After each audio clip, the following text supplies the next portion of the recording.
Bismillahirrahmanirrahim. Assalamu alaikum. Welcome to Pacific Group of Colleges Multan campus. Today we will study chemistry chapter number 7. आज हमारा lecture number 1 है second year chemistry का। लेकिन इसको start करने से पहले मैं आपको थोड़ा सा इंट्रोडक्शन करवाना चाहता हूँ जो हमारी बुक के चैप्टर्स हैं उनका। टोटल 16 चैप्टर्स हैं हमारे पास सेकेंड ईयर केमिस्ट्री की बुक के। अब इसके अंदर डिफरेंट डिवीजन्स की हुई हैं। हमारे पास ब्रांचेस हैं मुख्तलिफ केमिस्ट्री की जिनको हम पढ़ेंगे इसके अंदर। आपने जनरल नाम सुने हैं, organic chemistry, inorganic chemistry, analytical chemistry, physical chemistry, applied chemistry, industrial chemistry. तो इसी तरह यहाँ पे हमारे पास टोटल 4 ब्रांचेस हैं जो हमने स्टडी करनी है सेकेंड ईयर की केमिस्ट्री में। अगर हम चैप्टर नंबर 1 से 6 तक की बात करें तो ये कंसिडर होती है इनऑर्गेनिक केमिस्ट्री। पहले 6 चैप्टर जिस ब्रांच से रिलेट करते हैं उसे हम कहते हैं इनऑर्गेनिक केमिस्ट्री। चैप्टर नंबर 7 से 14 ये हमारे पास है ऑर्गेनिक केमिस्ट्री। याद रखिएगा कि हमारी सेकेंड ईयर की बुक का तकरीबन 60 to 70% पोर्शन जो है पेपर का वो तकरीबन ऑर्गेनिक केमिस्ट्री में से आता है। इसके बाद चैप्टर नंबर 15 है, ये हमारे पास है इंडस्ट्रियल केमिस्ट्री। इंडस्ट्री से रिलेटेड जितनी इन्फॉर्मेशन है वो हम चैप्टर नंबर 15 में पढ़ेंगे। इसके बाद हमारे पास है चैप्टर नंबर 16। इसके अंदर हम स्टडी करते हैं इन्वायरमेंटल केमिस्ट्री। इन्वायरमेंट से रिलेटेड जितनी इन्फॉर्मेशन है वो हम पढ़ेंगे चैप्टर नंबर 16 में।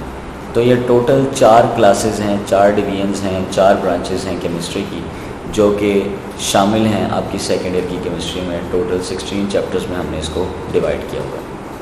अब हम स्टार्ट लेंगे चैप्टर नंबर 7 से। चैप्टर नंबर 7 से इस वजह से स्टार्ट लिया जाता है क्योंकि पहले हम स्टडी करते हैं ऑर्गेनिक केमिस्ट्री को। जैसे मैंने आपको बताया कि तकरीबन आपके पेपर का 60 to 70% पोर्शन जो है वो ऑर्गेनिक केमिस्ट्री से आता है। तो इसी वजह से सबसे पहले हम स्टडी करते हैं ऑर्गेनिक केमिस्ट्री को।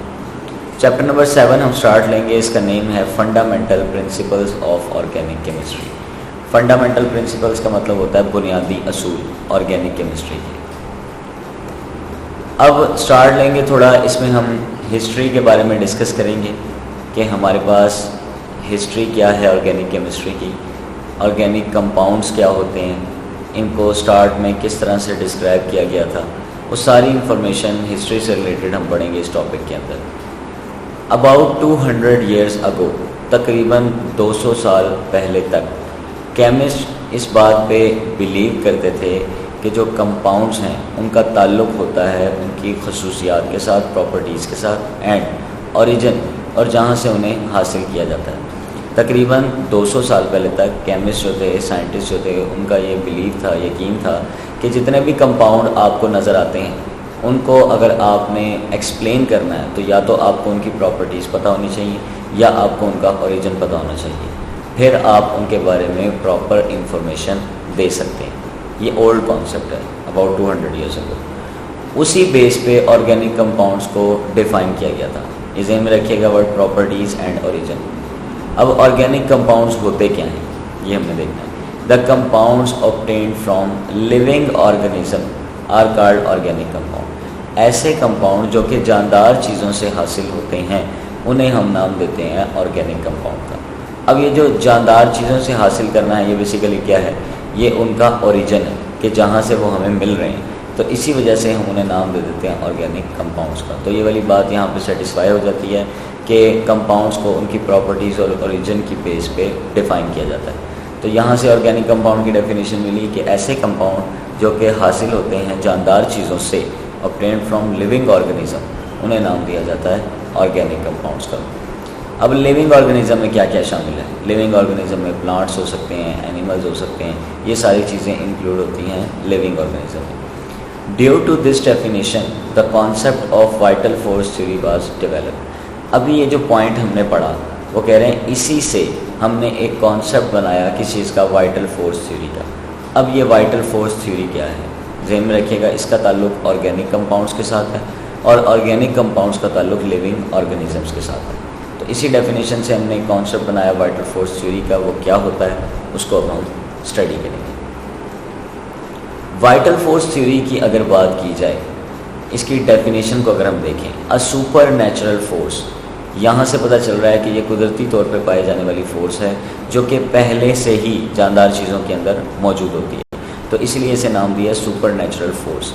Is present in living organism for the production of organic compound is called vital force theory. दोबारा से इसको देखेंगे, ऐसी कुदरती फोर्स जो कि पहले से मौजूद होती है जानदार चीज़ों के अंदर, और इसका काम क्या होता है? इसका काम होता है ऑर्गेनिक कंपाउंड्स को प्रोड्यूस करना, प्रिपेयर करना। इसे हम नाम देते हैं वाइटल फोर्स थ्योरी का। इसमें कोई आर्टिफिशियल प्रोसेस इन्वॉल्व नहीं होता, ये बजाते खुद पहले से ही जानदार चीज़ों के अंदर ये फोर्स पाई जाती है, जिसका काम होता है ऑर्गेनिक कंपाउंड्स को प्रोड्यूस करना। The theory which explain this force is called vital force theory. ये टर्म भी ध्यान में रखिएगा। अब लिविंग थिंग्स कौन कौन सी हैं, ये देखिए आपके पास काफ़ी सारी पिक्चर्स नज़र आ रही हैं आपको। ये जितनी भी चीज़ें हैं, दरख्त, पौधे, जानवर, परिंदे, इंसान, जितनी भी चीज़ें हैं, ये सारे हमारे लिए लिविंग थिंग्स कंसिडर होते हैं। According to this theory the organic compounds could not be prepared in the laboratory.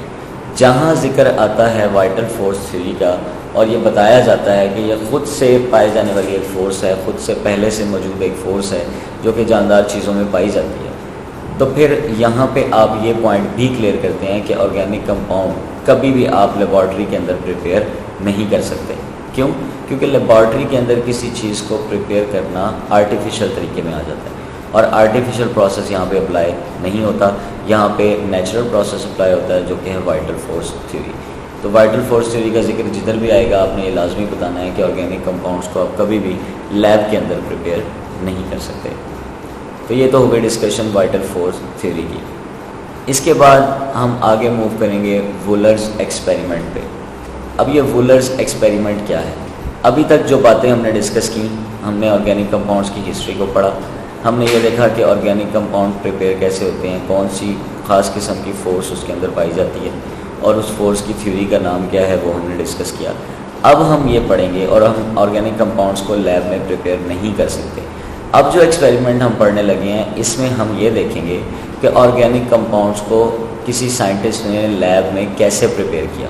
पहले कॉन्सेप्ट ये था कि इनको लैब में प्रिपेयर नहीं किया जा सकता, लेकिन अब जो कॉन्सेप्ट है वो यहाँ पे इस साइंटिस्ट ने, फ्रेडरिक वुलर ने रिजेक्ट किया था। किस तरीके से किया, कौन सा रिएक्शन किया, कौन सा कंपाउंड उसमें बनाया, ये सारी बातें हम इस पॉइंट में डिस्कस करेंगे। In 1828 a German scientist Friedrich Wohler prepared urea.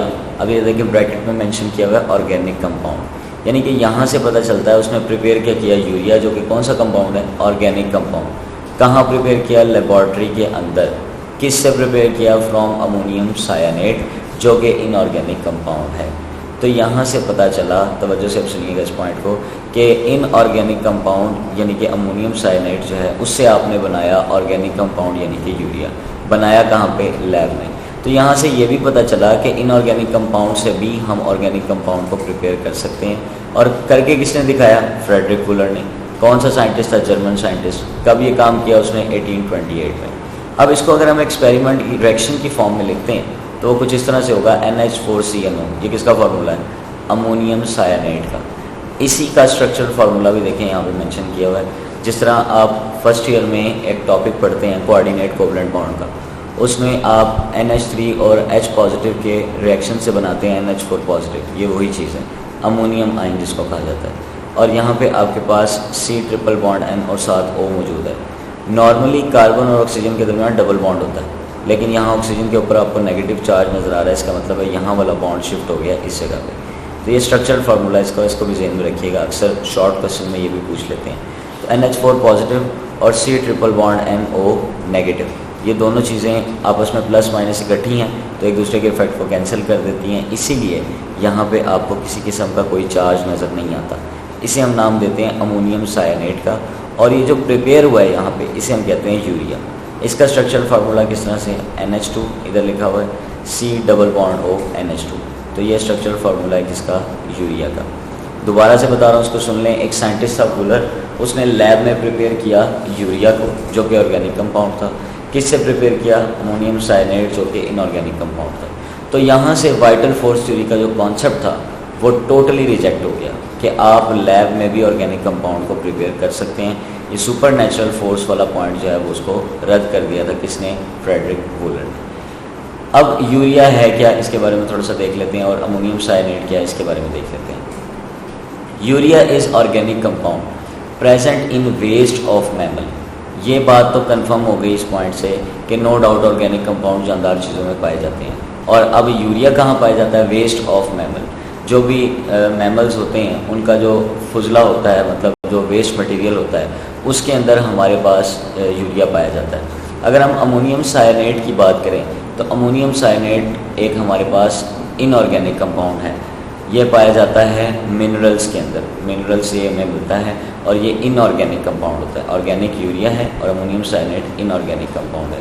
तो ये शॉर्ट क्वेश्चन भी पेपर में बहुत बार आया, बहुत इंपॉर्टेंट है कि what is vital force theory, who rejected this theory. अक्सर इस तरह से क्वेश्चन आ जाता है, या क्वेश्चन आ जाता है who rejected the vital force theory. तो इसमें आप ये सारे पॉइंट्स हैं ये मेंशन करेंगे।